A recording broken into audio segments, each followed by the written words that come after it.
இப்போ நம்ம சேவ்ரான் ஸ்டிச் தான் பார்க்க போறோம். ஃபர்ஸ்ட் நம்ம எட்ஜ்ல இருந்து நம்ம த்ரெட் எடுத்துக்கிறோம் பஞ்ச் பண்ணி. நெக்ஸ்ட் இந்த எட்ஜ் விட்டு கொஞ்சம் செயின் ஸ்டிச் ரன்னிங் ஸ்டிச்லாம் போடுற மாதிரி கொஞ்சம் கேப் விட்டு சென்டர்ல நம்ம வந்து இதை வந்து குத்திக்கிறோம். ஸோ இது பஞ்ச் பண்ணி எடுத்துட்டு எப்பயுமே வந்து நீடில் வந்து ரைட் சுற்றி லெஃப்ட் எடுக்கும் இந்த ஸ்டிச்சை பொறுத்தவரை. திருப்பி சொல்றாங்க, இது ரைட் சைடுல இருந்து லெஃப்ட் சைடு நான் நீடில் இன்செர்ட் பண்ணி எடுக்கிறேன். எடுத்துட்டு திருப்பியும் லெஃப்ட் சைட்ல இருந்து இது வந்து இது பாதி சேம் டிஸ்டன்ஸ்ல லெஃப்ட் சைட்ல இருந்து ரைட் சைட்ல இருந்து லெஃப்ட் சைடு திருப்பி நான் நீடில் வந்து இங்க இருந்து சென்டர்ல திருப்பி குத்துறேன்.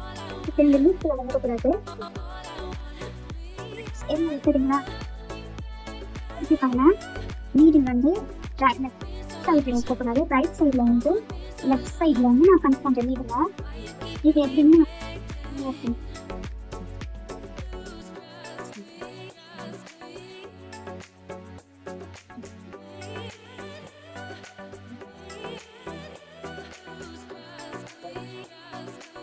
திருப்பி லெஃப்ட் சைட் கொடுக்கக்கூடாது, ரைட் சைட்ல இருந்து லெஃப்ட் சைடு வந்து சென்டர்ல குத்து த்ரெட் டிஸ்டன்ஸ் கொடுக்கக்கூடாது. திருப்பி இது வந்து மேலே இது லெஃப்ட் டு ரைட் கொடுக்கணும். திருப்பியும் ரைட்ல இருந்து லெஃப்ட்